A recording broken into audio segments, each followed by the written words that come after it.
Hello అందరికీ welcome to my channel PS in US Telugu vlogs. లో ఎవరైనా నా ఛానల్ ఫస్ట్ టైం చూస్తున్నట్టయితే నా ఛానల్ అయితే సబ్స్క్రైబ్ చేసుకోండి. నా వీడియో కనుక మీకు నచ్చినట్టయితే లైక్ చేయండి. ఈ వీడియోలో నేను చంగవా చేప ఇగురు ఎలా ప్రిపేర్ చేయాలో రెసిపీని మీతో షేర్ చేసుకుంటున్నాను. మీకు ఈ కర్రీ నచ్చితే ఒకసారి మీరు ఈ కర్రీని ట్రై చేయండి.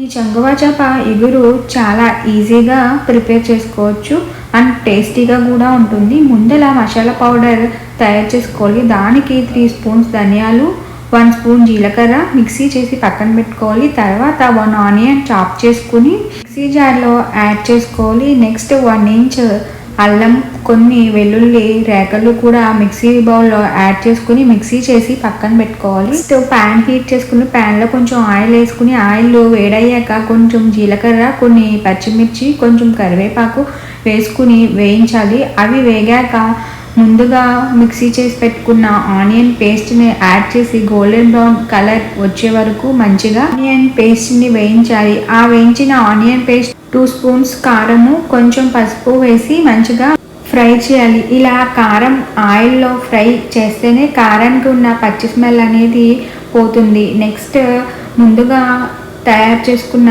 మసాలా పౌడర్ని 3 స్పూన్స్ యాడ్ చేసుకోవాలి. ఈ మసాలా పౌడర్ని కూడా మంచిగా ఫ్రై చేసుకోవాలి. ఇలా ఆయిల్లో ఫ్రై చేసుకోవడం వల్ల నెక్స్ట్ మన ఫిష్ ముక్కలు చాలా టేస్టీగా ఉంటాయి. నేను ముందుగా వాష్ చేసుకుని ఫిష్ 2 స్పూన్స్ కారము, 2 స్పూన్స్ సాల్ట్ యాడ్ చేసుకుని పక్కన పెట్టుకుని ఫిష్ ముక్కల్ని ఇప్పుడు ఫ్రై చేసిన మసాలాలోకి ఇప్పుడు ఈ ఫిష్ ముక్కల్ని యాడ్ చేయాలి. యాడ్ చేసి ఇలా ఆయిల్ రిలీజ్ అయ్యే వరకు ఫిష్ ముక్కల్ని కదల్చకుండా వదిలేయాలి. ఒకసారి ఆయిల్ రిలీజ్ అయ్యాక కొంచెం వాటర్ యాడ్ చేసి ఆ వాటర్ బాయిల్ అయ్యాక లిడ్తో క్లోజ్ చేయాలి. లిడ్తో క్లోజ్ చేసిన 10 మినిట్స్కి కర్రీ అనేది ప్రిపేర్ అవుతుంది. ఇంతేనండి, ఈ కర్రీ చాలా ఈజీ అండ్ చాలా హెల్దీ అండి. ఈ కర్రీ మీకు ఎలా అనిపించింది? నచ్చిందా? నచ్చితే నా ఛానల్ని అయితే లైక్ చేయండి, షేర్ చేయండి. నా ఛానల్ అయితే సబ్స్క్రైబ్ చేసుకోండి.